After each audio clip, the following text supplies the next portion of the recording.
Donc, bonjour à tous. Je suis vraiment content d'être ici à Nantes de nouveau. This presentation will be in English, though, although my French sometimes can get confusing for non-locals. All right, so I'm Etienne. Today, the title of the talk is Ghost in the Machine, so we're going to try to bridge the IoT and virtual spaces. I'm a developer for a company called Shopify, based in Canada, and I'm also part of the Google Developer Expert Network, so this is Google's way of recognizing people in the community that have put a lot of hours in, and they give us a bit of support. So I'd like to thank both of these organizations for allowing me to be here today. Now, this talk is about combining IoT, robotics, and augmented reality. And since this year's DevFest theme is space exploration, I figured it would really be fun to use that as a backstory. So, say hi to the Curiosity rover. Curiosity was launched from Earth on November 26, 2011. It traveled 560 million kilometers through space and then landed on Mars on August 6, 2012. So the ongoing mission right now has many goals. The big ones are to investigate Martian climate and geology. They also want to find out if Mars ever offered the right conditions for the development of microbial life. And the other idea also is to run a planetary habitability study in preparation for possible human exploration. Right, so we're going to play along here, and we're going to make our own, make-believe, Mars exploration rover. So here's what the real things look like. So front and center is the first Mars rover. Let's see if I can get this little laser to point right now. Yeah, right there. So that's Sojourner from 1997, all way back in the day. On the left is a Mars exploration rover. So this one is similar to two that were sent over there in 2004, Spirit and Opportunity. And on the right, you can see a sample or a test version of the Curiosity rover. So you can notice it's pretty big. And if you think about the fact that it's powered by basically plutonium, that probably explains a few things. So what's our own rover going to look like? Well, so this is a nice little idea. What do we need, right? Like in a nice little blueprint here. We need a robot chassis. We're going to need some type of wheeled drive system, sensors to make sense of our environment, right? A computer to control everything, be the brains of the operation, and a power source, not plutonium. So good developers are lazy, right? We hear that all the time. If somebody's already done the work, do we really need to do it again? God, right? Well, one option, if you want to take somebody's plans and just do that, is the Jpl Open-Source Rover right there. It's an open source version, DIY, scaled down from the original Mars rover, Curiosity. And it's designed to be something that you can basically build out of consumer parts. So it's pretty cheap. You can build one of your own for about $2,500 US, which, as these things go, is kind of a cool project. It's pretty awesome, right? But we're going to go smaller scale today. So we're going to use the same hardware platform as this project, the Android Robocar project. So do props for them. A lot of the stuff I'm presenting today is inspired by them, or is bad ideas I had that I changed when I saw their projects. I fell in love with their hardware setup when I was researching. So what they use is called the Junior Runt rover. So it's a very nice choice. There's lots of space in there for mount points, for sensors, whatever you can think of. And since the frame is plastic, that means you don't need to worry about short circuits, which are a thing if you take a frame in metal. Believe me, voice of experience. So I bought my copy from Servo City. The Junior is pretty affordable. It's $28. I believe that's US, for whatever difference that makes. If you have a bit more budget, though, and you really want to play pretend, you could get yourself the Bogey. So that's a little bit more pricey. If that's too much for you, they have cheaper versions at about $20 that only have two wheels and use a little stud at the front to help it hover around carpets. So there's a lot of choice there. So going back to the Junior, this is what the Unassembled Kit looks like. One very nice feature of this is these right there, right? So these little mount points, you can use them to put your Raspberry Pi or your MX7 or whatever board and you're going to use to control the robot. So next question is, what do we use to control the rover, right? Like, what exactly are we going to do? So Android Things is the platform, and I'm an Android developer, no surprise there. It's Android's and Google's latest IoT stack. So you have two main choices as far as it comes to prototyping right now today. You can use a Raspberry Pi, which is nice and affordable, or the IMX7D, which is also pretty affordable. It's about $99 online. Like the RoboCar project, I also decided to go with the IMX7D right there. And the reason for that, well, there's a few reasons. First thing is, Raspberry Pi is nice, but the micro USB port, I think you can see here, is only used for power. You can't actually control the device through that. If you want to connect to it, you either have to set up Wi-Fi and do an ADB over Wi-Fi connection, which is kind of a hassle, especially, say, if Wi-Fi doesn't work on the board. And then if you want to control that and start it up and install Wi-Fi on it, you need to use the pins here and set up a serial TTY. So that's basically talking over it like you were talking through a modem. It's a pain in the butt. So, you know, save yourself the trouble. If you like about $20, $30 more, you get this, and you don't have to think about it. It has a USB-C connector. You can run ADB through it. It's pin compatible with the Raspberry Pi, so you can use all the shields that the Raspberry Pi supports. It's pretty neat. It doesn't have HDMI output. That's basically the only bad thing I could say about it. So, next up, you need to power the DC motors. So this is a part by Adafruit. So it's your stepper motor hat. Basically, you do need to do a little bit of soldering there, but it's nothing difficult. Like you can buy a $20 soldering kit off of Amazon and get that done in about 20 minutes. That's what I did. So that goes pretty well. It's also pretty cheap. It's only $22. And then comes the question of sensors. So we're still all in the hardware, right? There's a huge selection of sensors for robotics kits. It's easy to get overwhelmed. So for the first pass and for this talk, we're only going to focus on MOS goals. We only want video camera support, which is this little module right here, which you can get with the IMX7. And there's an ultrasonic sensor right there. So that gives you a range finding capability. So after that, we need power. So power is the Anker 13000. That's like just your regular power battery. The thing to sort of go for is to have two USB ports. It's worth mentioning that, because you need to power the motor hat separately from the board because it has different power requirements. So this saves you a lot of trouble when it comes to power management in electronic devices, which is usually challenging for hobbyists and people starting out. All right, we add a Wi-Fi antenna to the mix now because otherwise our rover is not going to be able to get any signal in a reliable way. So that makes for a lot of parts at this stage, right? And you saw the frame, it doesn't necessarily have support to plug all that in. So what do? Well, come on, right? Like, I know, but it's a make-believe rover, but I mean, this would kind of suck, right? Like, we're trying to pretend that we're playing at NASA engineers here, so we need to do something cool. All right, we're going to make an effort, and we're going to 3D print our own supports. So yeah, it's a bit more work, but at least we'll really feel like we're engineers, right? So what does the process look like? Very quickly, you use a 3D design software like this one. We're going to go over how that works in case you're intimidated. It's actually not that hard to use these things.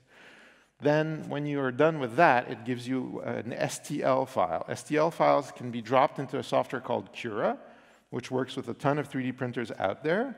And it'll allow you to sort of decide where on the 3D printer surface you're going to put your part.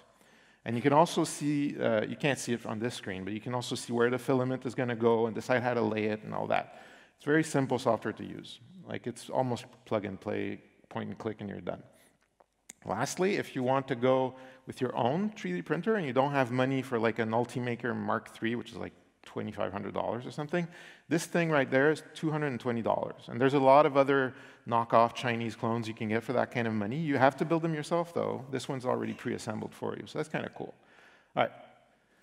So now we need to design that part, right? So what do? For me, the first step is always to sit down and actually measure the thing. You can see my little notes there. They're rough notes. Their measures don't have to be like absolute micron precision or anything like that. Like, the big idea is just to get a feel for where will this part fit? Like, what do I exactly print? How will I hold the battery there? Like, you're designing the part, so you need to think big, but you also need to have some measures so that it will make sense in your 3D software. So the next step is to open up the software I showed just earlier called Fusion 360. So it's an Autodesk software. What's nice about it and why I mention it is that it's basically free. You can get a free license to use it. It's not like the top-of-the-line pro tool, but for hobbyists, it's really, really nice. It does look a bit scary at first, but I had never played with CAD software, and I can tell you it was pretty easy to learn how to operate it. I'll show you very quickly what it looks like when you're drawing out parts into this thing if you've never been sort of exposed to these CAD design software. Everything is parametric. So what that means is that you start off here, say, and you want to make a plate. So you just decide, you say, okay, I want a square of this and that measure on each side. So that's your parameter right there. Then you can see other constraints pop in, right? Like the software understands, okay, it's a square, so I need to keep right angles everywhere. And then you're going to do stuff like, okay, I want to punch a hole in this plate right now, so I'm going to put a circle on my technical drawing. My circle is going to be a certain size, again, parameters. And then from there, you can select a side that it's going to stick to. So here we took the one in blue right there, and we say, okay, we want it to be 15 millimeters away from that side, another parameter, right? So it's building this mathematical formula to design your 3D shape for you. And then at the end, you have like a 2D drawing. So how do you turn that in an actual 3D printed plastic part? Well, you just hit the E button in this case. It's the extrude command. You tell it, okay, I want to extrude this chunk, and then you end up with something like this. And at this stage, you can pretty much hit print. Like there's an actual print command that hooks up to Cura if you actually want to set that up. And it'll start printing, and you're done. So these are the actual parts that I designed for the robot. So the little tray there is for the battery. The little mount point right here is for the Wi-Fi antenna. This mimics something on top of the robot so I could actually screw it in. And the other part right here is for sensors at the front of the robot. So there's, for the ultrasonic sensor, it's right there, and there's screw holes for the actual little part. That's where good measures are important. But what's fun about the parts is that usually you get technical sheets with each part that you buy, and the actual measures are on there. So you just copy that into your parametric software, and you're done. All right, so this is the final result. I'm going to link to this again, but there's a link at the bottom here for my GitHub where all of this stuff that we're talking about today can be found. And the STL files are also there. And I'm also super keen to get comments and issues, so please go and visit it if you're curious about this kind of project. So right here, the antenna is fixed in, the battery's there, and then we see our two sensors that we're going to hook up. And this is the final result. So I have it with me today. Isn't it cute? Woo. Thank you. I planned this reveal. I was like, maybe they'll applaud. That's so cool. Thank you. All right, so this is it. Now I'm just going to check that power is on. It's powered right now. It's live. Watch out, everybody. OK, so that's fun. So what do we do next? Well, we're going to look at a little bit of code. I hope this is visible for everybody in the audience. If not, somebody holler and we'll get the lights turned down. But I think this looks OK to me. All right, so the idea is that I'm going to try to not bury you too much with code, but I will go into some details so that the Android developers in the room sort of can get a feel of how it works. Even if you don't, all this code is already written up on GitHub. You can just get the original, right? That's cool. Just to get the idea of how it's structured is helpful. So in Android, we have dependencies in our Gradle file. So what's nice is that the hat that controls the two motors has a driver already out there. Somebody made it for us. We just put that dependency in our Gradle file, and we're good to go.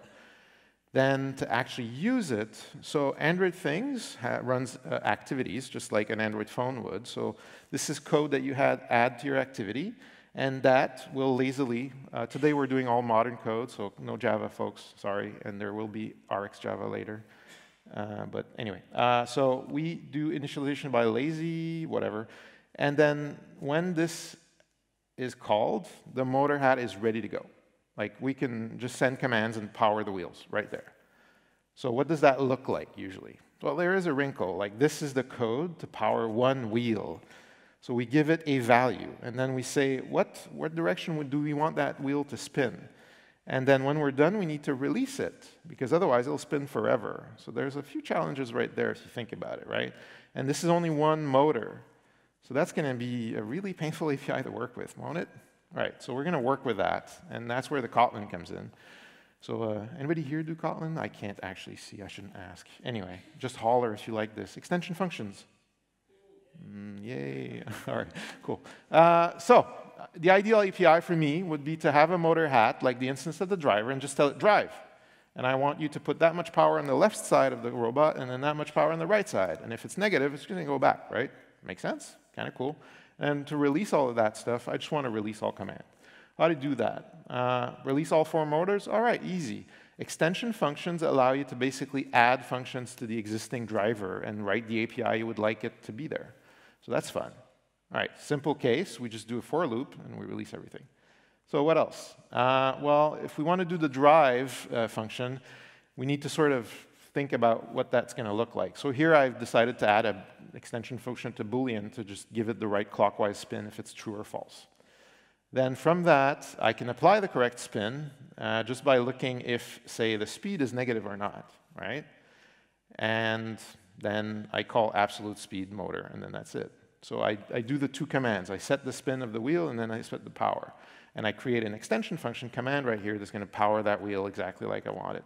And from that, I can create a loop, and I pick the right wheels. So that's very specific on my build. It's going to be different if you have a different build. But then from that, I get my drive command, which I can just give values and drive the wheels. That's fun. Ultrasonic sensor driver.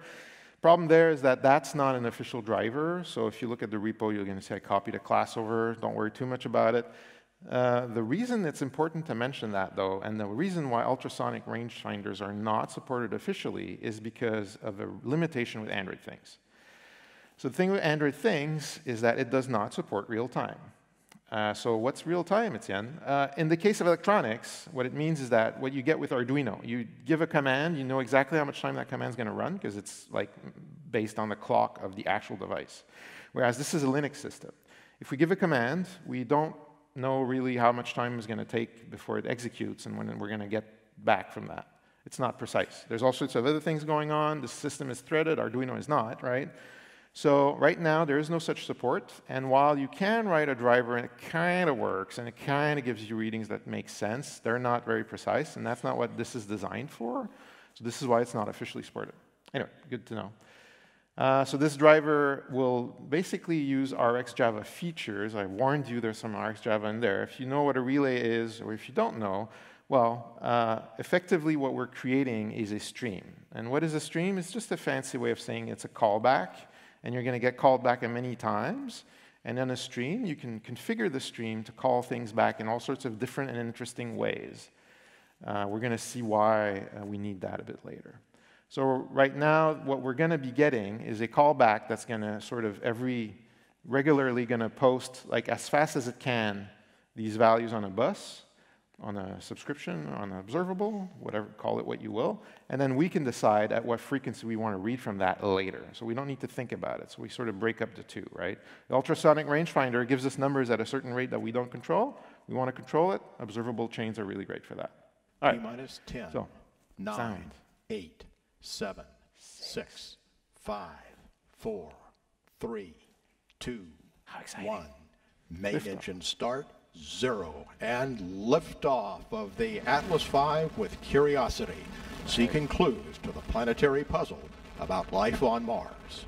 Yeah, that does look epic. I never look at these things, honestly. Like, it took Nant to tell me, hey, space is kind of cool. Anyway, so that's the launch of the actual Curiosity rover. Now, why am I showing you this? Well, there was a lot of code in the previous slides. But the other thing, too, is that we're in the second leg of our journey. Right now, we're going to space. This is Discovery's in, Curiosity's in there.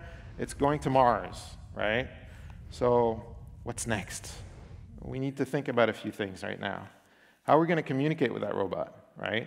We need to think about Wi-Fi connection and communication.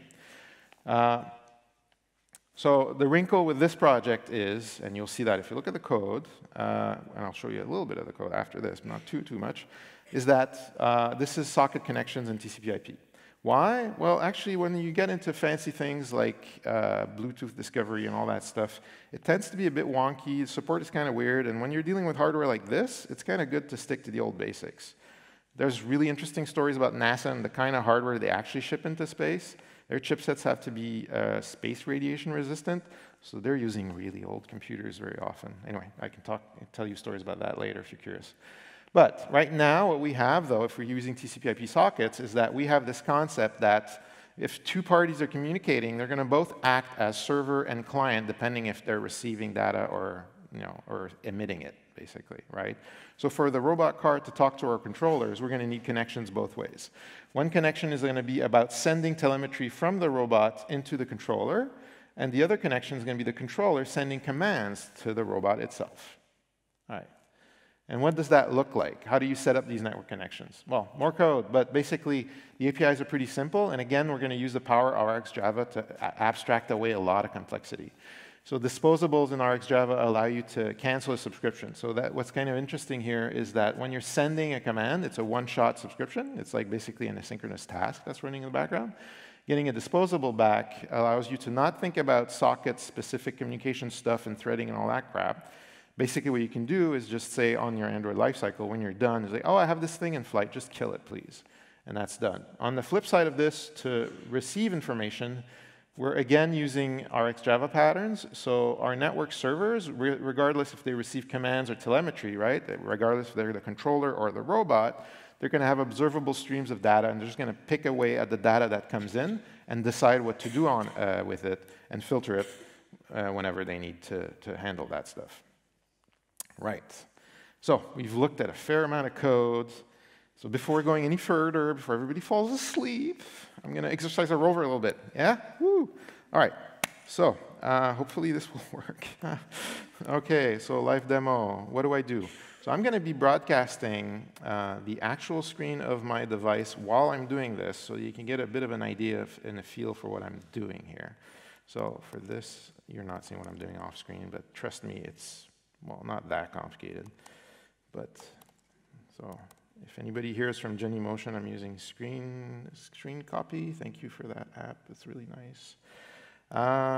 So -S. I'm just targeting the right device. I have 3 or 4 devices connected to this computer. It's ridiculous right now. As far as live demos go, this one stressed me out quite a lot. OK, now you don't want to ski my schedule, so I'm going to start the proper app, and then I'm going to throw this on the screen. You're going to see how bright it is up there. All right, so this is the camera view from the robot. So as far as I know, I'm alone in the room. OK, so I'm going to put this down there before it does a high-flying dive off the stage. So, OK. Hopefully this will work. So what I did is I hooked up the joystick controller you can maybe see here.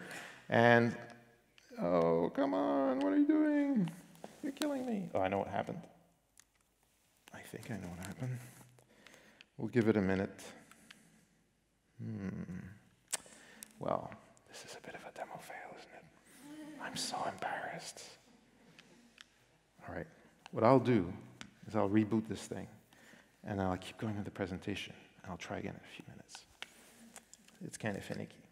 For the little story, though, is that this thing uses the network to communicate with the device. And as all people know, Wi-Fi at conferences is always perfect. Right? Right? So I'm just going to double check that I'm on the right network. Yes, I am. We're going to let it reboot. It takes a few minutes, not that long. All right, so I'll keep going with the presentation. But the idea is that you can already see that we got the video feed from the camera. And once we figure out what's wrong with the poor little wheels there, we're going to be able to get it to roam around. So we're going to talk about how that exactly works and what's behind that. All right, so I'm just going to give it a try again. It's not cooperating, folks. I'm sorry, demo fail. Anyway, we'll just keep going with the presentation, right? Show must go on. So how did I set up that video capture we just saw in the feed? Right? Do you know that the biggest piece of feedback I always get is I put too much code in my presentations? All right, so just remember this bit. Basically, we're talking about streams, which weirdly enough, that's the kind of guy I am. I introduced RxJava in this talk because I figured, hey, it's going to save me from talking about all the gnarly bits that nobody really cares about, and hopefully focus on the ones that hopefully people care about. Anyway, so right here what we're doing is we're just saying, start the video capture. And we're giving it a listener. Right? We're a bit far from our RxJava stuff, but you'll see that it comes back in a bit later. So this image reader listener is going to get every frame as far as every time we get a new frame from the system. So robot activity is the actual program running on the robot itself. So what is it doing? So if you look here, basically you set up that call right here, right? And then you pass in your own listener on picture taken. And a slightly important bit, you want to close the cameras. So what does that on picture taken look like? Like this. So what is it doing? It gets image bytes. So every time there's a video frame, that gets passed into this call. So what do we do with this? Well, we create a bitmap factory, we decode the bitmap. Basically, we take it, we scale it down to very small format right here. We compress it as a PNG, and then we use that output stream here that we set up to output that newly compressed bitmap in there. And then we do the magic RxJava trick. We have an observable somewhere right here, a relay rather, called images, and then we push that new image into that. Why do we do this? The idea is that the camera and the video feed are very spammy, right? They're sending us a ton of images. We don't actually care about this stuff. If anything, maybe the robot is not advancing because I didn't cut down the amount of frames enough, which is probably not the problem, but it used to be a problem on this thing. So the idea being that you want to control the feed at some point in there and maybe drop some of that data, but you don't necessarily control at what speed the camera is going to give you the frames, right? So you need to add stuff on top of that to filter out the crap, basically. That's a scientific term, the crap. All right, so using relays here, we have distances and images. So what are we doing? We're sending telemetry over, right? So I talked about the ultrasonic rangefinder as well. And I talked about trying to reduce the noise that we're sending over to the controller so that we don't just block off all the channels of communication. So what this does right here is it takes images and it applies an operator called throttle last. So this thing will only take one frame every quarter second. That's what it does. And when it does this, it combines it with the latest distance reading we got from the ultrasonic rangefinder. So combining the two together, we get our telemetry. And then we map it together, stick it in an actual class called telemetry, and we subscribe our network to it right there. Now, we know that part works because the video feed on this little puppy was working fine when we were doing the demo, so that's cool. All right, so this is, again, closer screenshot of the actual setup.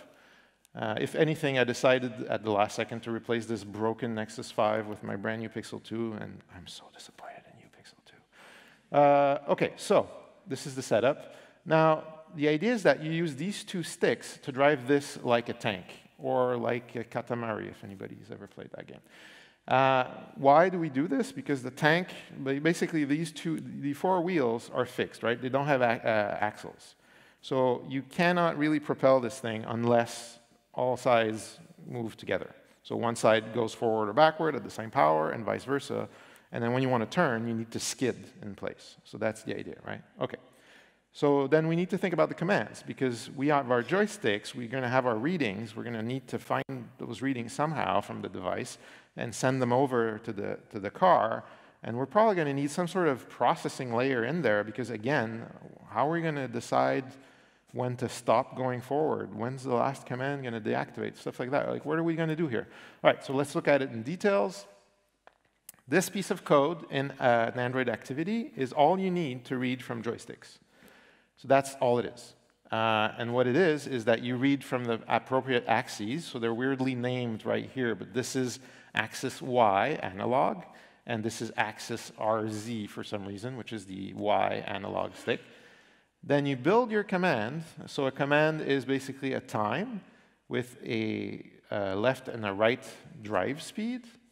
And you send that command over to the robot, which is probably what's failing right now. Oh my God, I know what it is. Can I do the demo now? Yes, OK. You know what? There's so many moving pieces. OK, so I'm going to go back to the, I'm going back. So there's Bluetooth in this, which I totally forgot about. So fun fact, remote controllers are connected through Bluetooth. You need to press start on the joystick, and it's going to go when it connects. It went. Come on, you're supposed to be there. I told everybody it'd work. You can see my fingers. Man, I totally thought I had it. Oh well. All right then. Try again later. I will reboot this thing. You'll see, it'll work before the end of this talk, I swear. Oh, you know what? No, anyway. All right, go back to the talk. We only have 20 minutes. Maybe a bit more.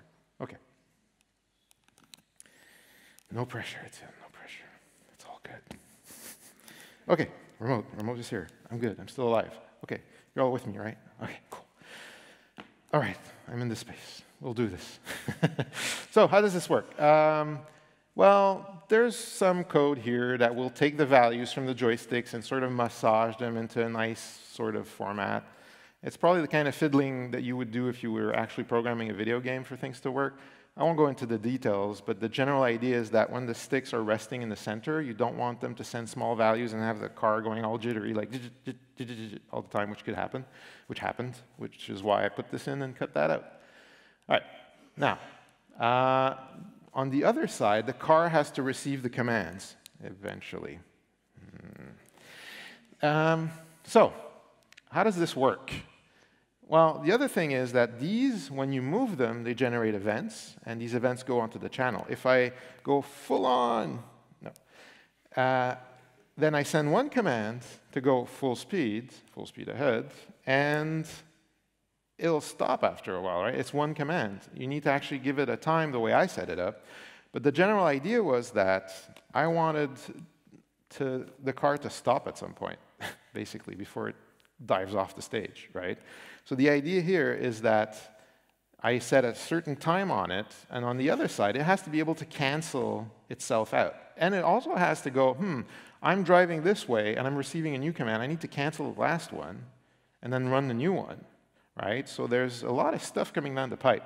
So if you're not familiar with RxJava, then maybe what I will say now will make no sense. But the idea of switch map is what this achieves. So you get commands, and every time you get a new one, you drop what you were doing earlier, and you do what you were told right now.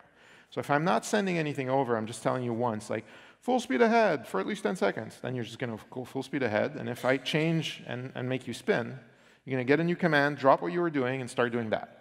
Then what is doing that? We want to execute the command for a certain amount of time and then stop it. So this is actually two steps, right? The way we have our API set up. We need to start telling it drive at the beginning, and then after a certain delay, we need to tell it, okay, you know what, stop before you dive off a cliff. So this is what's happening here.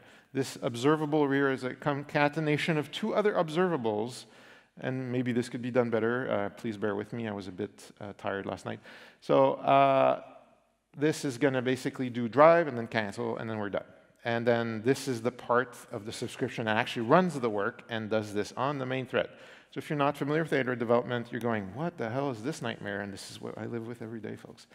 But now we're done with a little bit of code. I have some more videos to show you. Ooh, 8 months just flew by. Wasn't it really, really quick?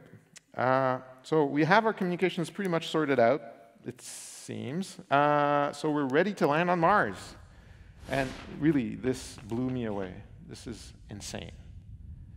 Like, not that part. Well, you know, you always, stuff is falling, gravity, right? So great. Like, right after this part is where I started going like, what are they doing? Right? Okay, I don't really... And then it happens. I was going like, what? So that's pretty cool. Like, I'm trying to think, like, what's going on in that robot's head, right? It's got, like, a lot of stuff going on, correcting, auto-correcting. This is not actually the part that really blew my mind. It's coming up right next. It's gonna, like, go, okay, I'm close now. Because this would have gone too fast, apparently. If it tried to do that, it would have ended up crashing right into Mars. So what did they do? They're going to go bungee jumping, y'all. It's insane.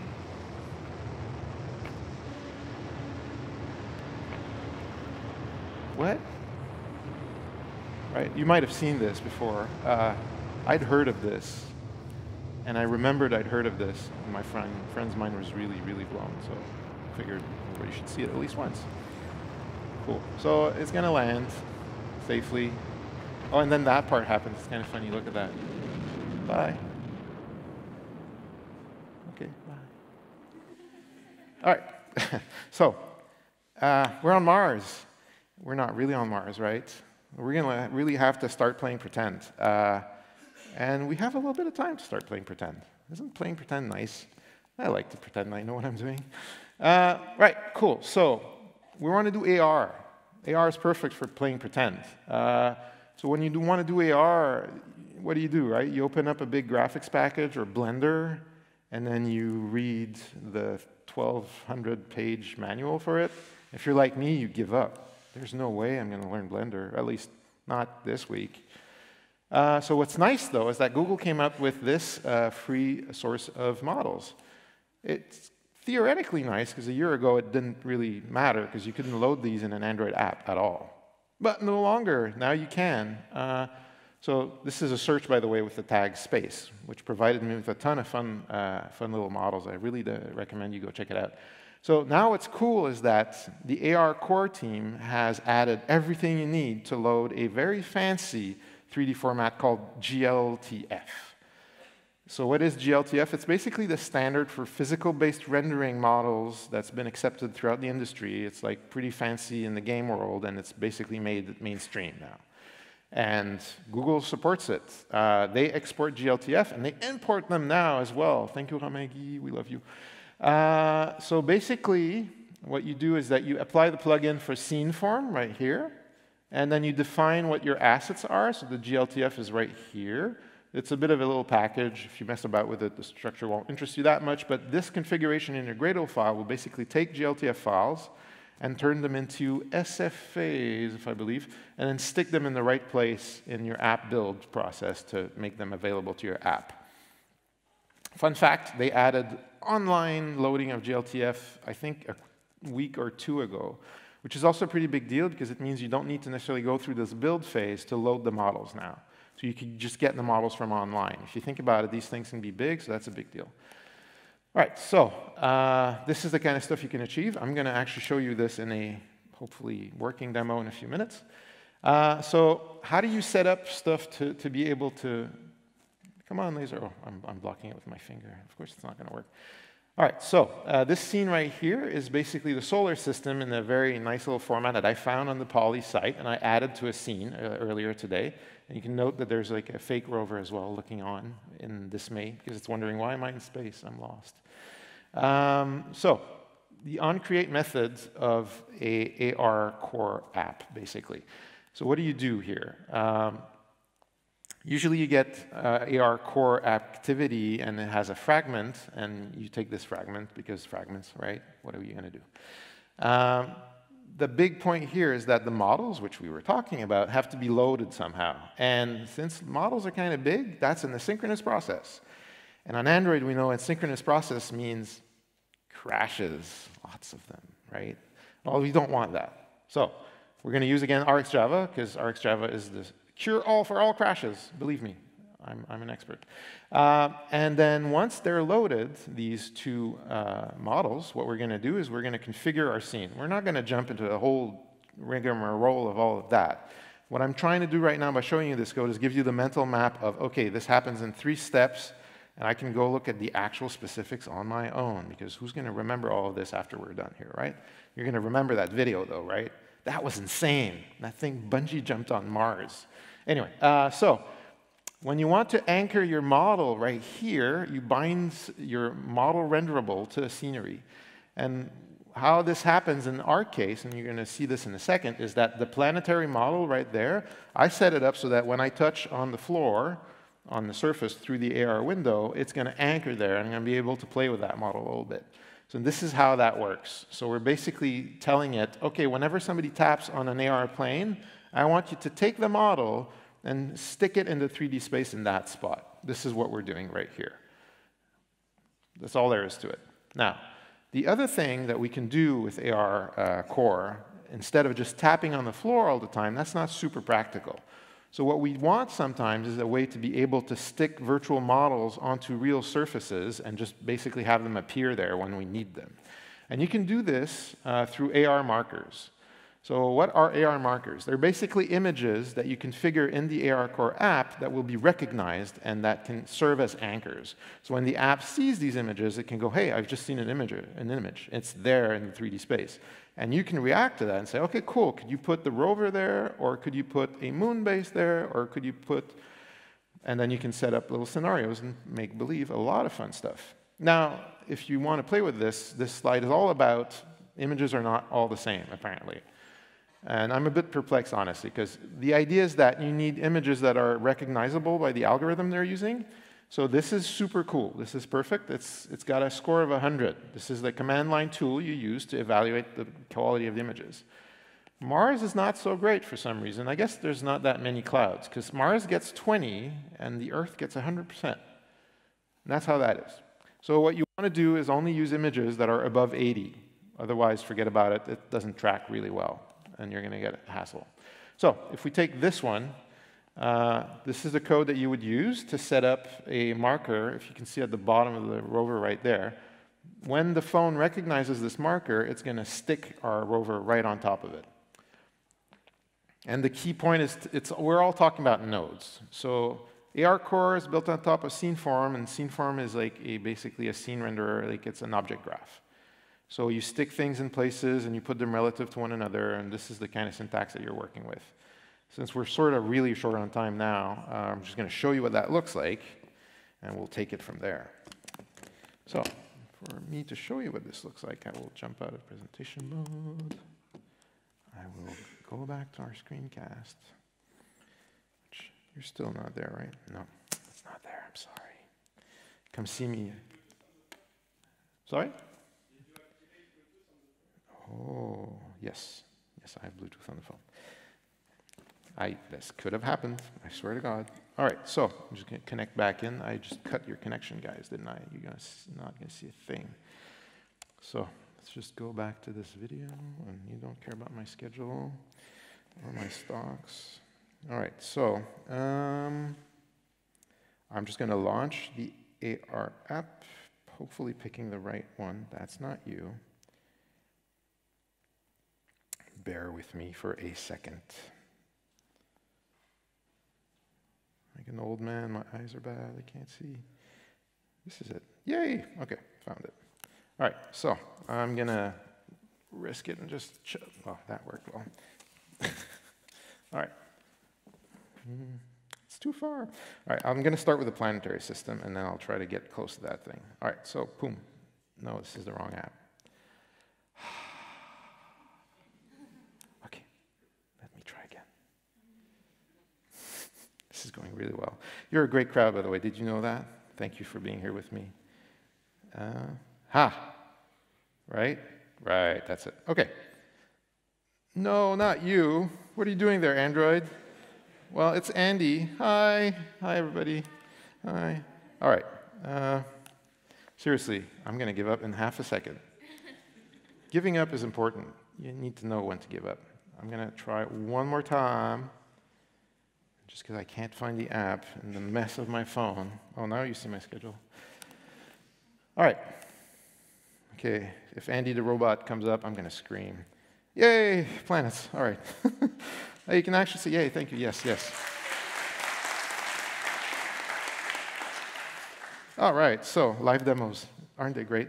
So now you can sort of mess around with the solar system and see where you are in space.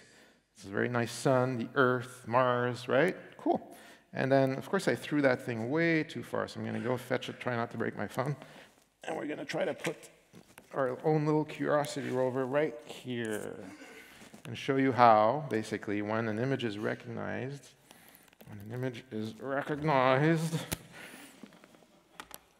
there we go. Yay! All right. Thank you for the technical people. The lighting really works great. We set all this up before. It couldn't happen without them. Trust me. OK, cool. So back to the presentation. We don't have much time left. I think I can run through the deck. We're good. I'm told that we have an hour. If you need a break, I'm sorry. All right, cool. So, oh yeah, that's a pretty big one. So actually, we're not so bad on time.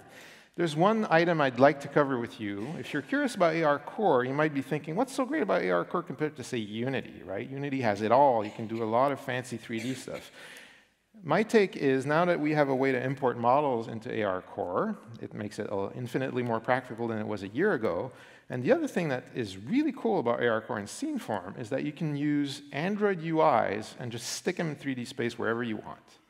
And you use the same methodology as I've shown you before. Like, you might have noticed a lot of the code slides had to do with nodes that you anchor into the Sceneform space and that they show up, right? And we had ways of detecting where an image is in the graph and then hook up models to that. We had a way to basically know where an intersection point is when we click on a surface and set up a model there. And we have a way to just basically take a UI, inflate it in 3D space, and stick it somewhere in our graph. And everything else about that UI will work as you would expect. Once you have a reference to that view, Android view, you can set up listeners, you can assign text to the different fields, you can, as you see on this, just put up a bitmap of the video stream of the actual thing that it's tacked onto in the 3D space. That's kind of fun. So we're going to just look quickly at how you actually put that thing in 3D space and how you instantiate it. So the way to create the view renderable is basically this. You provide a layout, and you're done, basically. You provide a layout. It takes a bit of time. The big difference is it's not inflate layout. This is asynchronous. So you need to set up a callback. You need to sort of handle it when it's done. That's kind of odd, but it's normal. It's the same thing as everything else in the ARCore. So once you know how to deal with that, which we already did, then you're good. All right, so then you get your controller. So this is your view, basically, right? And then you can say, OK, I want it to be sized a certain way. What is this? This is kind of mysterious. DPs to meters? Well, virtual space is not that virtual. You want your UI to have some sort of size.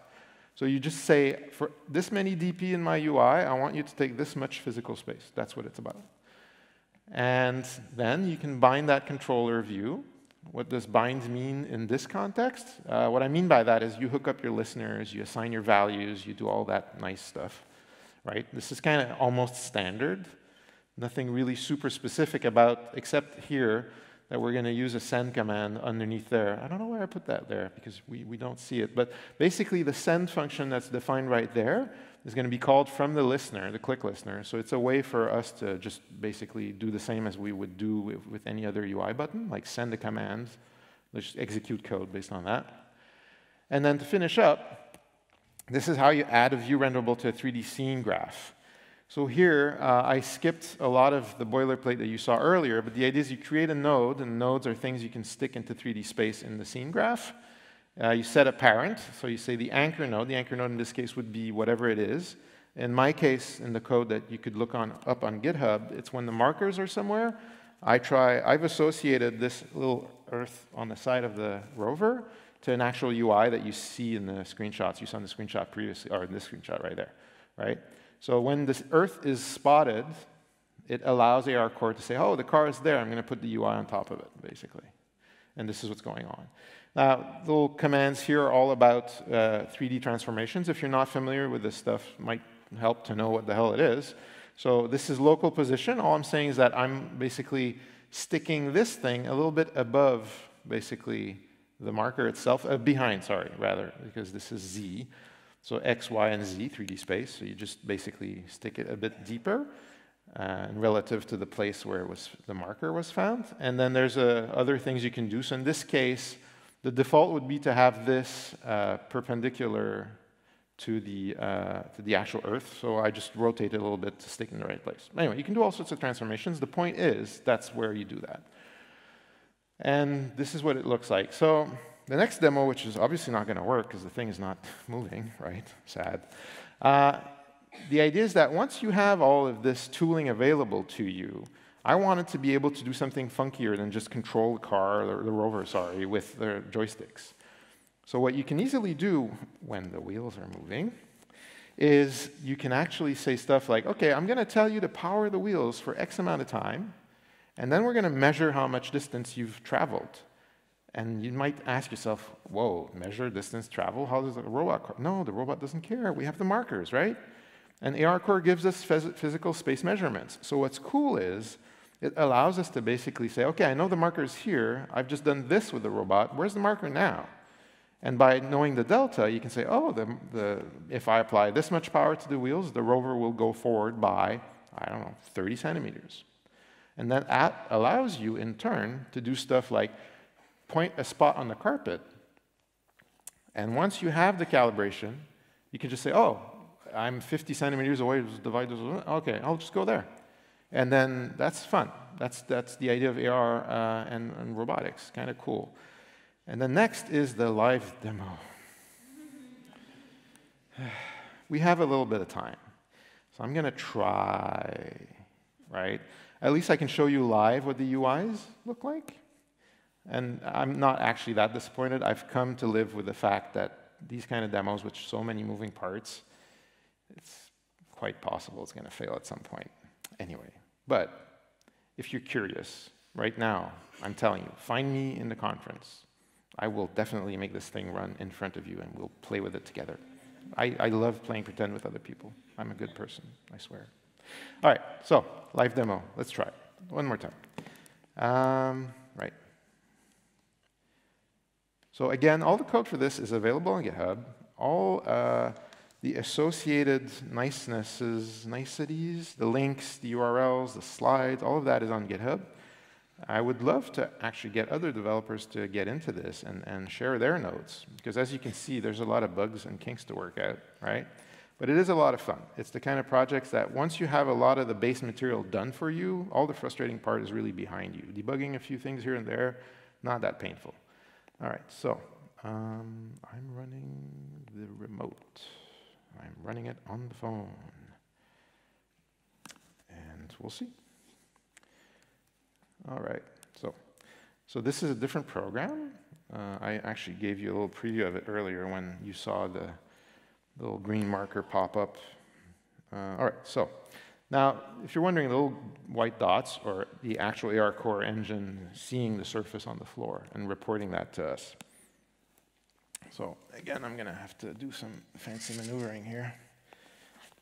Okay, laptop, come with me. All right, I hope I don't rip out any cables. It does feel like I'm playing a game in some kindergarten yard at this point. It's like they're on stage. So how's that going? Oh, communications is not even set up anymore.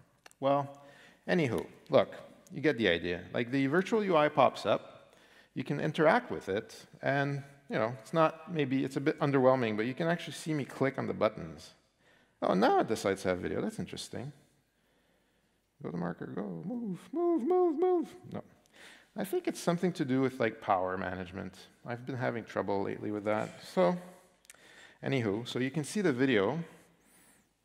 Wait, you can't because I'm like this, but, well, anyhow, you get the idea. Oh, you see my speaker notes. Oh, no. All right, so that's basically how it is. I'll give one more try at the joysticks to see if, like, somehow, after resetting so many times, we're going to get the thing to move, because that's the exciting part, right? Let's just admit it. The little guy goes, everybody goes wild. One more try, and then we're done. All right, let's see. I'm going to run it fresh, so we get, like, the proper last try. All right. You can all see that. Actually, you know what? I'll maximize it for you all. Does that work? No? Oh, all right, never mind. I'm connected. Bluetooth is on. We're obviously got a signal going on. The next step would be to jump in the debugger and look at the logs, but I will spare you all of this. You've been a lovely, lovely, lovely audience. It's been an absolute pleasure and a blast to be here in Nantes. And I'm happy to answer any questions you have. So thanks